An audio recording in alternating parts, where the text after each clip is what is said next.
Welcome to ReReview, where we watch movies from our past with a perspective from today. Your hosts are Matt, Bobby, and Austin, and we love the films from our youth, so we're taking a look back to see if they still hold up.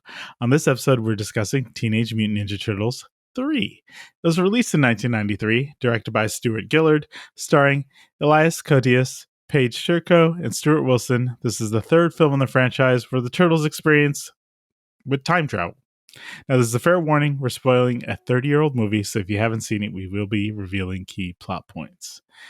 You know, being a kid is such a fun time, and being a kid and being into Ninja Turtles was an even more fun time.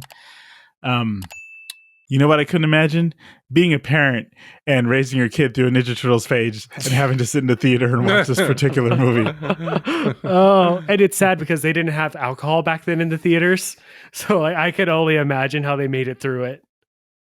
You know, it's one of these things where I feel like, especially after watching the first two, it seemed the glaring thing here that stood out more than anything, and maybe it was a lower budget, but just production values, just all the little things that you look at in terms of how they're presented. I mean, the movie opened with this egregious orange filter that maybe was supposed to represent it was Japan, but then faded out to that filter to actual colors, and it just started being off from that moment. You know, the funny thing is like, honestly, I actually kind of liked the opening shot. I mean, it was very much like what you would see back in like the 60s and 70s in the Japanese movies. Like, I liked the shot of the red sun and like the samurai on horseback. Like, I actually liked that shot. And then it cut to the non-sun shot. And you're right, they just like had a red filter. And I just imagine like, because this is like pre-digital. So like, did they literally just have like a square red filter in front of the camera and just slowly lifted it as like they were cutting to the non-red I assumed shot? it was some kind of like color correction, like post processing thing and timing. It was bad no matter what. Like, I mean, this is the thing. We, without leading the witness to us getting to the end, it's one of the, you watched it as a kid, right? Both of you? Yes. I watched it in theater as a kid. I didn't see it in theater, but I remember seeing it at some point, I think.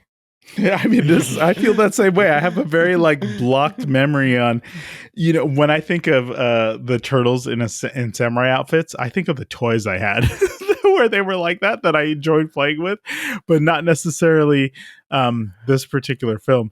But Matt, you said, you watched it in your youth and it was something you enjoyed.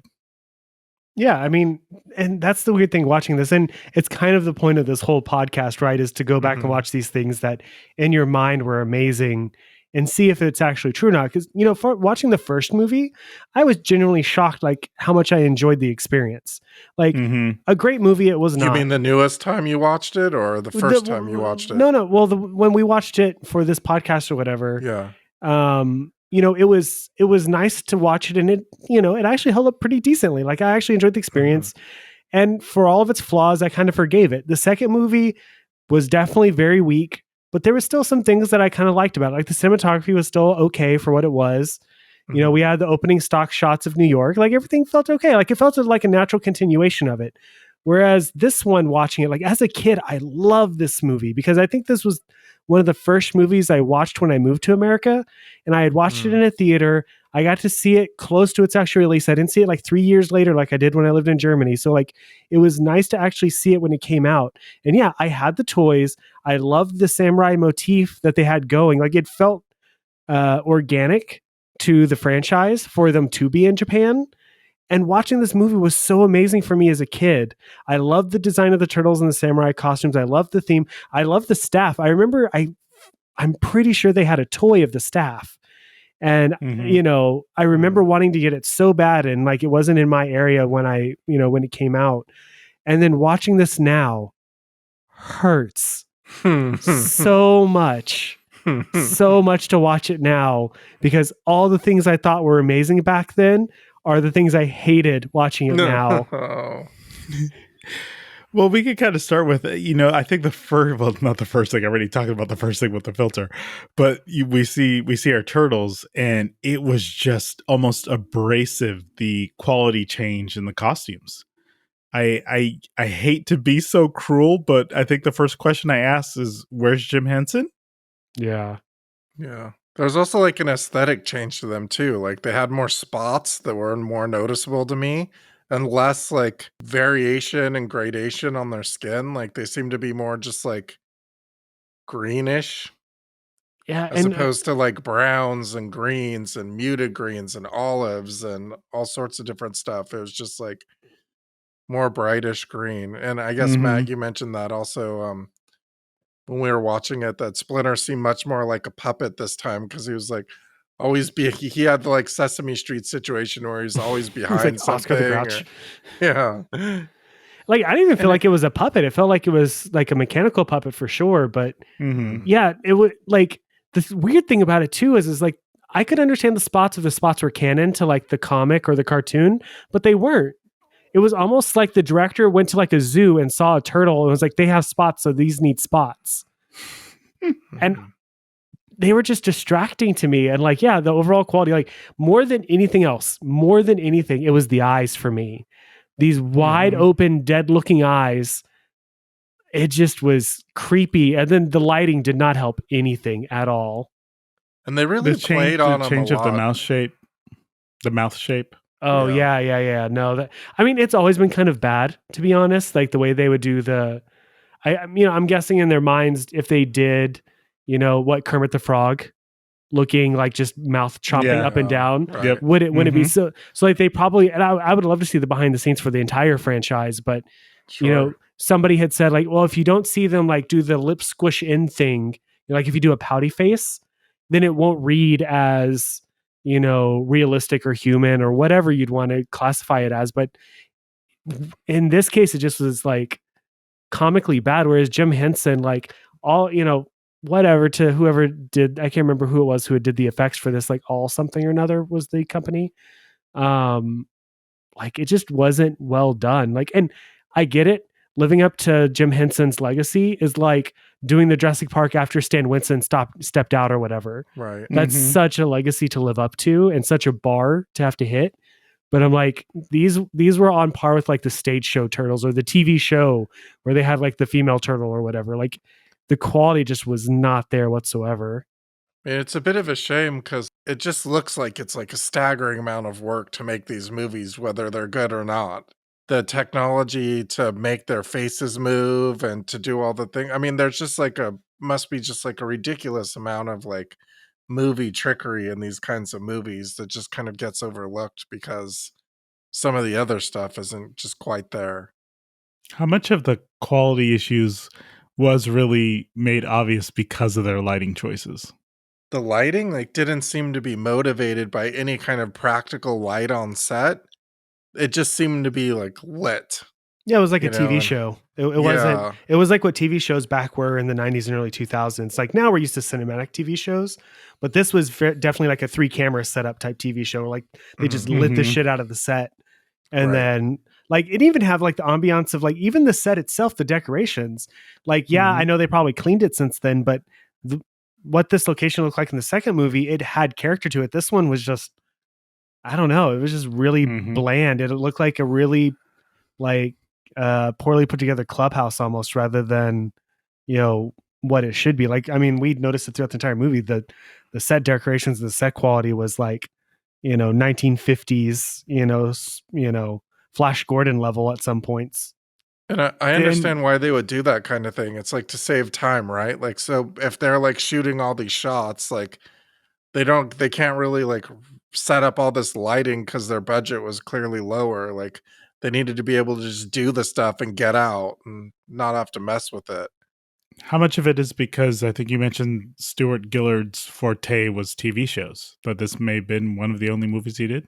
I mean, I think a guy like this is like a prolific type of like he's just a worker type guy who probably like commands a set well, can get something done, has a ton of experience to work on like these type of special effects puppet type movies. Like, I mean, we talked about how in their costumes they must have super low visibility, not be able to see anything, like have trouble grabbing things. And so I mean, you have to know how to basically like cheat your way through all that kind of stuff, right? Like you can't have them just like grab really in one shot. Really what you should do is do like okay, they reach out to go touch and then cut and then the next shot like have like a stand in hand kind of thing, grab something so that you're not just sitting there like doing all these takes with some blind stunt performer who's like can't see, can't really move super great. You know, it's like Yeah, but they did it just fine for the first two movies. So why is this one so bad? I think they cut the schedule and the They did the second movie in less than a year. This one had 2 years, I think, if I remember correctly. Even if it was a year, it would be the same. Like if they did this thing in a week, I'd believe it. But Oh man. it's bad. I'm sorry. Like I don't care how much effort and time they put into it. If the end result is this, like I don't know who to blame. I don't know who to blame, the director or the cinematographer, but somebody's to blame for the poor quality of this movie. but to me, like that's story driven, I think. I think if there was a better story and like the set stuff wasn't as good, I think that it might be a little bit more passable.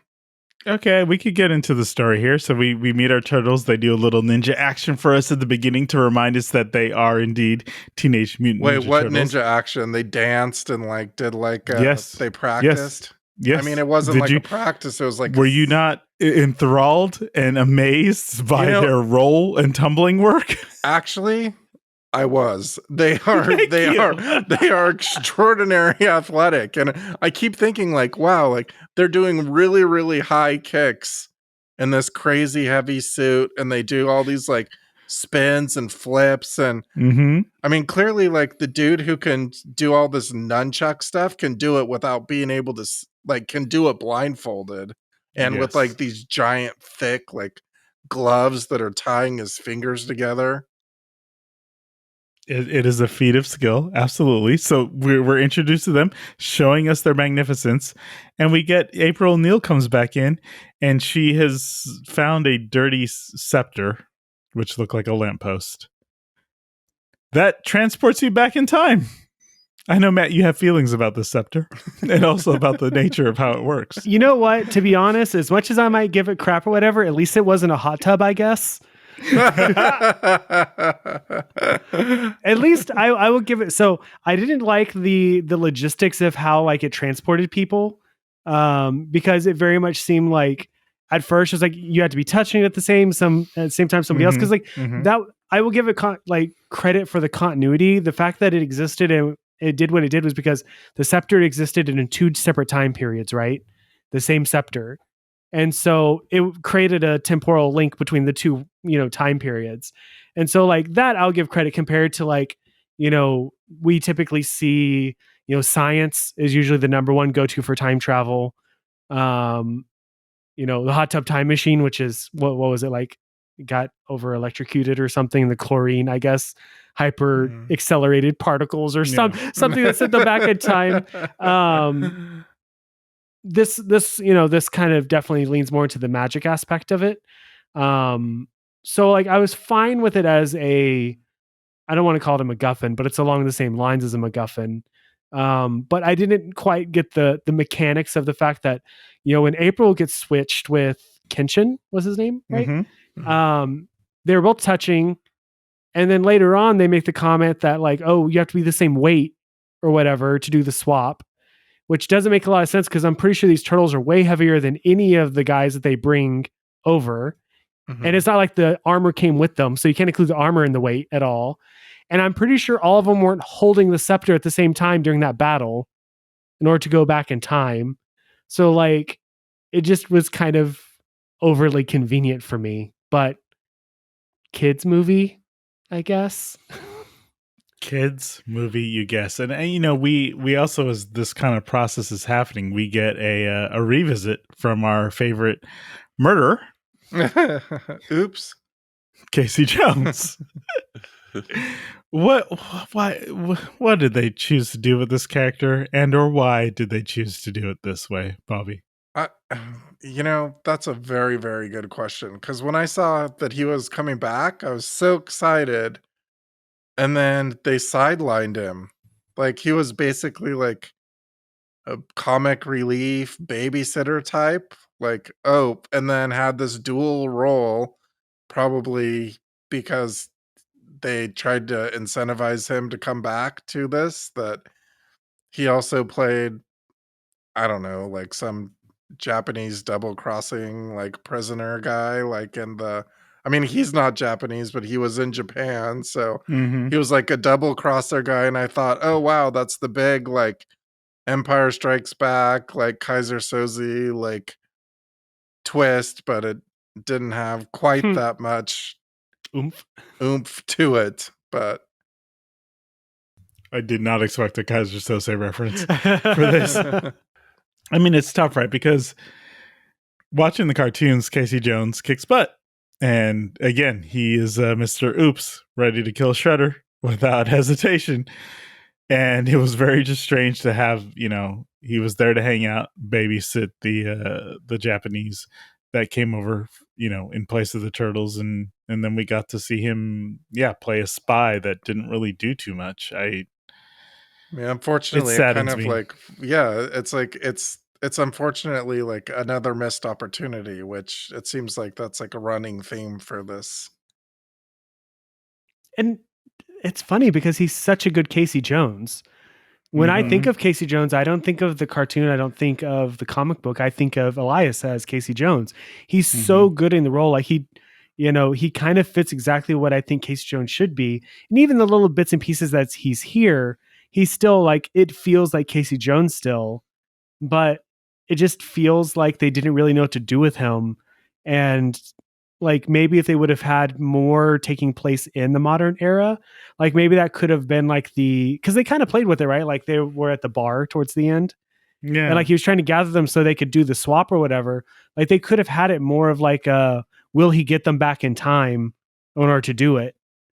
And they didn't really do that. Like they could have focused a little bit more, like maybe at the very beginning, these guys ran away out of fear and it was his job to go find them around town.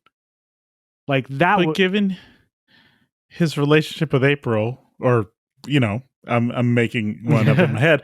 Why didn't he go into the past with them? Well, he wanted to, technically. Yeah, didn't they say he was going to, but then for some reason he couldn't because of the contract? Because of the script? I mean, it, like Bobby said, it's another missed opportunity because I think I would love to see Casey Jones, back in ancient Japan, wearing a samurai outfit or something like that. That would have been legit, especially like if he would have placed the face masks with his little hockey mask or something. And he still had like a hockey stick. Yeah. Yes. Oh yeah, or he got like one of the guys in the village to make him a hockey stick. Yes. Look at how good we're making this. We've just improved the movie by like a couple points just by saying that. We walk through, we get introduced to Mitsu, who's the leader of the rebellion. There's lots of fighting. We have Stuart Wilson playing Walker, who's supposed to be the bad guy, and he's got guns, and we're supposed to be afraid of guns, and we get lots of turtle fighting in between there. I think we were all just kind of, I don't know. I was kind of tuned out. Yeah. You mentioned Donatello's stick fighting, and yes, the proficiency they have with the weapons was really good, but the choreography, and probably it has to do with the way it was shot, just didn't lend to give an oomph behind all the fight scenes. They didn't feel great, and the quips that I enjoyed in the first two movies, they tried to pepper them in, and they just never really landed. There was only a few jokes that I found funny, but outside of that, it was like, can everyone just stop talking and maybe learn how to actually fight? I don't know. Yeah, it definitely didn't have, not like the first two had like great fighting sequences either, because at the end of the day, like Bobby said, you're fighting against the suits, you're fighting against visibility and everything else. So it's, it's tough to do what you needed to do in the suits, but they kind of made it work, right? Between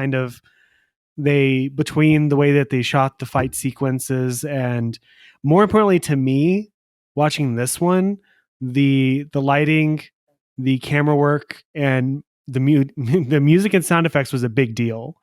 This was so Looney Tunes in the way they did everything. And like, I think this was the weakness of like having a writer director, because like no one was there to critique what he wrote down. And so that kind of commentary was just probably lost. Like, I don't know how much of like what was on the script turned into what was in the ADR for the Turtles.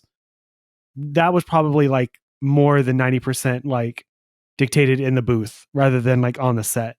They probably just had them doing stuff, and it probably wasn't even. They probably had the turtles fight on the script, and then all the ADR stuff was probably like, "All right, Corey, how about you say a line about shell shock or something, or something along those lines." So, yeah, it for a movie about Ninja Turtles, it kind of was lacking, that feeling, and the stuff that you want from fight choreography. Yeah, it's just surprising because again, we've been through two of them. We talked about the timing to execute the first two, and then it's just like, oh no, why'd you fall off the way you do? I mean, you mentioned kind of the things in terms of Casey going back to Japan and make it better. Bobby, you're everything we watched here. What would you change to kind of give this the oomph that we're talking about? Besides the whole story. Okay, I mean, geez. All right. Cut it like a fish, Bobby. Let's go. Although I did read that the time scepter situation and the feudal Japan thing is actually based on a comic book story, so I will give them a little bit of credit for actually like For just having source material. pulling from source material as opposed to just making up their own thing. I appreciate that, but I don't know, like, as much as I give, like, Toka and Razor trouble, I mean, I really like the whole, like, idea of, like, the puppets and the animation and the turtles, like, I almost would have liked to have seen, like, instead of them go to some feudal Japan fight, like, see them fight another, like, mutant creature or something. Oh, you want to like mystical Japan. Yeah, like, like some kind of dragon or something like that, like, I mean, if you're gonna be crazy, why not be crazy, I guess dragons are crazy, but I agree. I mean, ultimately, that would have been, yes, a very different film. And if they were going back in time to save April from some mystical being or creature, it would have felt in line with everything else, with the supernatural, way that you think of the turtles and the things that they encounter. And at some point, why wasn't Krang there? I don't know. I'm just adding that in. Krang back in time. It's puzzling that it was. I think I made jokes about Princess Bride at parts because it just felt that little bit of quirkiness. Yeah. I think of, for me, making better production values is obviously huge, but I could imagine even with what they were working with, if we just changed maybe the way things were edited, maybe the way that they presented those fight scenes, so there's I probably would be a lot more forgiving. But this is definitely us kind of going back with those nostalgia glasses and going, oh boy, oh boy. When you have a really low budget and you choose a specific time period, I mean, you're just making it harder on yourself because basically, like, they have to find a location that looks like Japan. They have to dress everybody in period correct costuming. They have to like do the research to get the maps correct and the locations correct and the props and all that kind of stuff. And it just makes it really difficult when you're up against a small budget. I mean, I really think that go to your strengths, which in my opinion, to go back again, is the creatures and the puppets and the effects and all that kind of stuff, and stick with a normal time so you don't have to worry about like costumes and crazy time situations and any of that kind of stuff, and stick with a modern day story where at least you don't have to deal with all the ancient stuff. So just keep them in New York. I got it. Easier to have them wearing jeans. Which does make sense. It does make sense. We move through where we at? They eventually get back home, and Splinter makes a joke. I'm sitting here like I don't even know what of anything happened except for we get a scene. April's back, and her and Casey are next to each other laughing, and then they dance and end scene. Yeah, I mean, I did like that there were some callbacks to the original movies, like, Splinter says like, "Oh, I made a funny," like in the previous one. So but there is history that Splinter had a sense of humor and there was other kinds of things that they did in the previous movies. So I was like, oh yeah, I remember this one from the previous movie, and I liked that continuity. Like the passing out and actually calling it out. Yes. And The they meta even mentioned commentary. it. They said, wow, Splinter always does it to everybody, you know, which I appreciated that they mentioned that because it was a bit crazy. It's just one of these things where I think the kid in me is going, come on. And that's why, like you said, with the first movie, it was such a surprise to be like, you know what? Yes, I still feel my youth. And here I've been devastated. And I'm not happy about that at all. Too dramatic? Maybe just a little bit. Wow. One technical thing I do want to gripe about, just because as we saw it happening, there was a cringe factor bigger than anything. And that is Walker's death falling into the ocean as he lays back on his chair and gets smaller and just falls into the running image of water moving with no splash or no feedback that the man has fallen to his doom. Please, everyone, Austin just wants a few things. Maybe give me some splash and give me a good earth. That's all I want. Just a good earth. I have a suggestion.